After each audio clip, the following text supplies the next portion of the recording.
उम्मतें होंगी, बड़े लोग होंगे, बड़े अफराद होंगे। हज़रत आदम अलैहिस्सलाम से लेकर हज़रत ईसा अलैहिस्सलाम तक हर नबी की अलग-अलग उम्मत होगी। आप अपनी उम्मत की पहचान कैसे करेंगे? हुजूर पाक सल्लल्लाहु अलैहि वसल्लम ने इरशाद फरमाया कि ऐ मेरे सहाबा, मैं मकाम महमूद पे खड़ा होऊंगा, हौज़े कौसर पे मौजूद रहूंगा, और मेरे सामने जो लोग आएंगे उनके वुजू वाली जगह चमक रही होगी। उनकी वुजू वाली जगह को देखकर मैं अपनी उम्मती की पहचान करके उनको अपने पास बुलाऊंगा।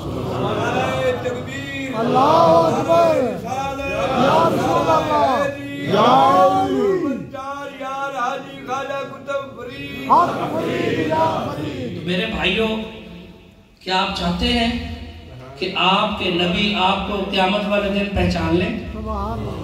क्या आप चाहते हैं कि आपके नबी आपको दूर से मुस्कुराते हुए बुला ले कि आ जाओ मेरी उम्मती, सीधे मेरे पास आ जाओ?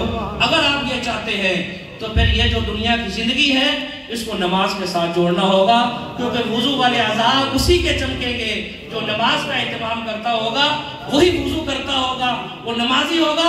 उसके ऊपर अल्लाह ताला अपनी मेहरबानी फरमा देंगे और हुजूर पाक सल्लल्लाहु अलैहि वसल्लम की सिफारिश उस आदमी को नसीब फरमाएंगे जो आदमी नमाज का एहतमाम करता होगा।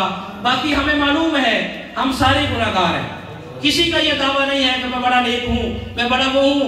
लेकिन अगर हम हुजूर पाक सल्लल्लाहु अलैहि वसल्लम की सिफारिश चाहते हैं तो उसके लिए हमें नमाज का एहतमाम करना होगा। आज इस मजमे के अंदर बैठकर हम सब इस बात का वादा करें कि इंशाअल्लाह अपने प्यारे नबी की आंखों को ठंडा करेंगे और नमाज का एहतमाम हर सूरत के अंदर करेंगे। तो इंशाअल्लाह ताला मरते ही आपके लिए आपकी कब्र जन्नत का बाग बन जाएगी।